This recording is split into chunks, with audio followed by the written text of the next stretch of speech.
সেদিন মেট্রোতে উঠেই দেখতে পেলাম ঋতিকাকে। ঋতিকা আমাদের সাথে কলেজে পড়তো। মেয়েটা খুব ভালো, কিন্তু বহু বছর নানা কারণে যোগাযোগ নেই আর কি। আমি ওকে দেখেই ওর কাছে এগিয়ে গেলাম হাসি মুখে। কিরে রীতি, কেমন আছিস? চিনতে পারছিস? ওকে জিজ্ঞাসা করলাম হাসি মুখে। হোমা, তুই? কতদিন পর দেখা, তোকে চিনব না হয় কখনো এমন? মেট্রোতে খুব ভিড় না থাকলেও কামরা খুব একটা খালিও ছিল না। ঋতিকার পাশে অল্প জায়গা ছিল। আমি একটু চেপে চুপে বসে পড়লাম। দুজনে বেশ গল্প করতে করতে যাচ্ছিলাম। হঠাৎ ট্রেন একটা স্টেশনে দাঁড়াতেই দেখলাম ওর ফোন এলো। ফোন কানে চাপল রীতি। ওর কথাগুলো আমার কানে আসছিল, কিন্তু উল্টো দিকের ব্যক্তি কি বলছেন সেটা খুব স্বাভাবিকভাবেই শুনতে পাচ্ছিলাম না। হ্যাঁ দিদিভাই, বলো। না গো, আমি অফিস থেকে আগে বেরোতে পারবো না।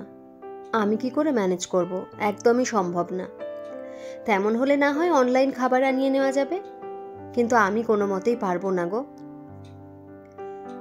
হ্যাঁ, মা জেনে যাবেন কিনা আমি কি করে বলি বলো? দেখো তুমি কি করবে। আচ্ছা, আমি রাখছি। ফোন কেটে দিয়ে ঋতিকা বলল, আমার বড় যা ফোন করছিল। খুব অদ্ভুত মানুষ উনি। আসলে আমাদের বাড়িতে সপ্তাহে 3 দিন রান্নার দায়িত্ব আমার আর 3 দিন ওর, আর একটা দিন শাশুড়ি করেন। কিন্তু আমার বড় যা ওর নিজের রান্নার দিনগুলোতে অজুহাত খুঁজতে থাকেন কাজ এড়িয়ে যাবার। ঠিক ওই দিনগুলোতেই হয় তার বাপের বাড়িতে কারো শরীর খারাপ বলে চলে যেতে হবে, নয়তো মেয়ের পরীক্ষা। যে কোনো ছুতোতেই নিজের কাজের দায়িত্ব আমার ঘাড়ে চাপিয়ে দেবার তাল আর কি। ঋতিকার কথা শেষ হতে না হতেই স্টেশন এসে গেল। আমরা নেমে পড়লাম। দুজনেই একই অটোতে বসলাম পরবর্তী গন্তব্যের জন্য। আমার মতো অটোর যারা নিত্যযাত্রী তারা জানেন অটো চড়ার বিড়ম্বনা। অটোতে উঠে গালে হাত দিয়ে বসেই থাকতে হয় কতক্ষণে অটোতে সামনে পিছনের সিট মিলিয়ে 4 জন, কখনো কখনো 5 জন যাত্রী আসবে সেজন্য। তো যাই হোক, আমরাও সেদিন বসেই ছিলাম অটো ভর্তি হবার জন্য। হঠাৎ দেখলাম একটি মেয়ে এসে হাজির হলো। ঋতিকার দিকে তাকিয়ে বলল, আরে ঋতিকাদি তুমি? ঋতিকাও অল্প হাসলো।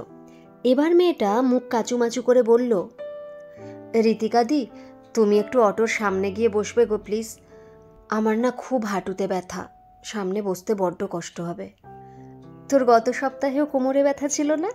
আমায় বললি সেজন্য সামনে বসতে। এবার মেয়েটা একটু থতমত খেলো, অল্প ঢোক গিলে বলল, হ্যাঁ মানে এই ব্যথা না লেগেই আছে, আজ ওটা তো কাল সেটা। এই সপ্তাহে আমারও খুব পায়ে ব্যথা রে, আমি আর সামনে বসতে পারবো না। তুই বরং পরের অটো এলে তাতে যা। আর হ্যাঁ, ভালো ডাক্তার দেখা, এই বয়সে এত ব্যথা বুথি ভালো না। মেয়েটা চলে গেল, শুকনো মুখে দাঁড়িয়ে রইল পরের অটোর জন্য। আমার সত্যি খুব অবাক লাগছিল। কলেজ লাইফে যে ঋতিকাকে চিনতাম তার সাথে আজকের এই মেয়েটার যেন আকাশ পাতাল পার্থক্য। কলেজের ঋতিকা ছিল ভীষণ ভালো মানুষ। ওর কাছে কেউ কোনো সাহায্য চাইলে ও কখনো না করতে পারত না। নিজের অসুবিধা হলেও ও তাকে হেল্প করত। মনে আছে অনেকে ওর আড়ালে এজন্য ওকে নিয়ে ঠাট্টাও করত। ক্লাসের বদমাশগুলো ওর নাম দিয়েছিল হাদা ঋতিকা।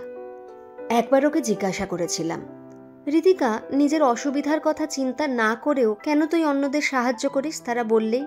ও বলেছিল, না রে, আমি কাউকে ফেরাতে পারি না।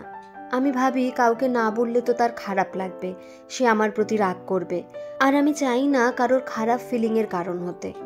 মনে পড়ে যাচ্ছিল আমার পুরনো কথাগুলো, অথচ আজকের ঋতিকা কত আলাদা।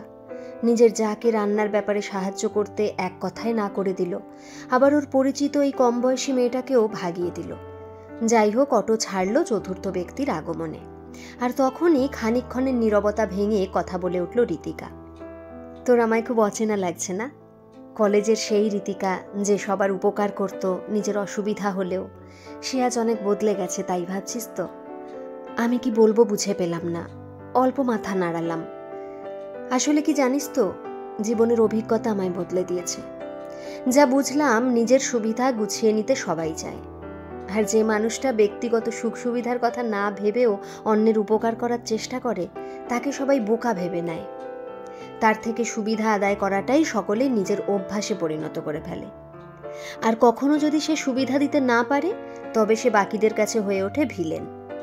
আসলে মানুষের নেচার এমন যে তুই কারোর জন্য 100টা উপকার করলে সে ধরে নেবে যে তুই তার জন্য করতে বাধ্য, আর 100টা উপকার করার পরেও যদি একদিন তাকে সুবিধা দিতে না পারিস, তাহলে সেই মুহূর্তেই তুই অপ্রিয় হয়ে যাবি।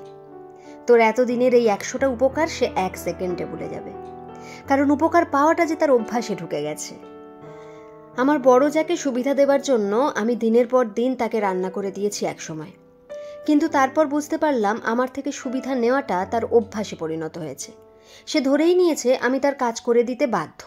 তাই কখন আমার কাজ থাকলে আমি রান্না করতে না পারলে সে মেজাজ দেখাচ্ছে।